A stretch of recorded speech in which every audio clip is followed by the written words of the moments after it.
Assalamualaikum warahmatullahi wabarakatuh. Perkenalkan, nama saya Hafiz Suranda.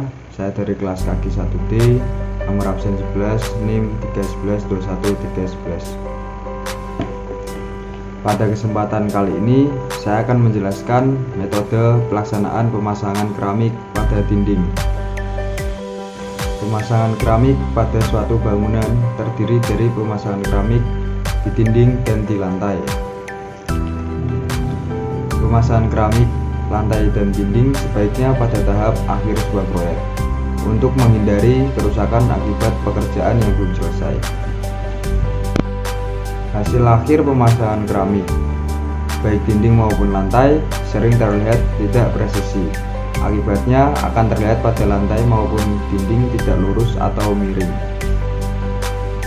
Hal tersebut sangat terkait pada saat pemasangan keramik yang tidak memperhatikan aturan atau kaidah-kaidah pemasangannya. Sudah dapat dipastikan pada awal pemasangannya terjadi sedikit kesalahan yang secara tidak sadar setelah pekerjaan selesai ternyata semua keramik terpasang miring. Oleh karena itu, aturan mengenai pemasangan keramik perlu diperhatikan. Adapun alat dan bahan yang harus diperhatikan sebelum memulai pemasangan keramik, baik untuk dinding maupun lantai. Alat yang dibutuhkan sebagai berikut: 1. Sendok semen atau cetok. 2. Benang marking. 3. Water pass. Yang keempat, palu karet. 5. Palu paku. 6. Meteran. 7. Penjepit keramik. 8. Ember. Yang ke-9, alat pemotong keramik. 10. Sarung tangan. Sementara bahan yang dibutuhkan sebagai berikut, antara lain ada pasir, keramik, semen, dan bahan pengisi nut atau steel grout. Selanjutnya kita masuk ke metode pemasangan keramik pada dinding. Yang pertama, rendam keramik yang akan dipasang kurang lebih 15-30 menit sebelum digunakan. Yang kedua, tempelkan adukan semen dan pasir pada dinding yang akan dipasang keramik. Lalu biarkan sebentar supaya agak mengering. Usahakan agar adukan semen dan pasirnya tidak terlalu encer, agar menempel dengan baik pada dinding.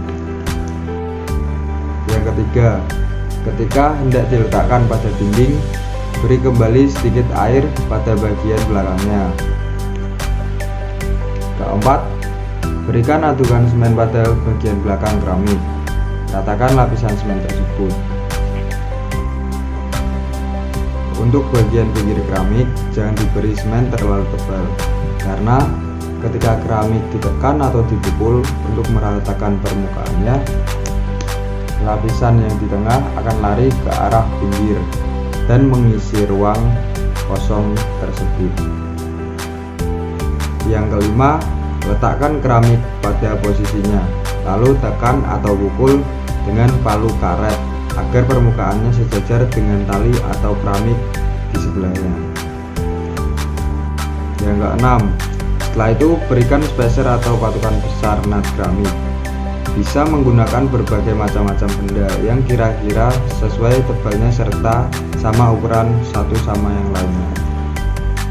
Yang ketujuh, lalu tekan atau pukul dengan palu karet sehingga keramik menjepit spacer tersebut.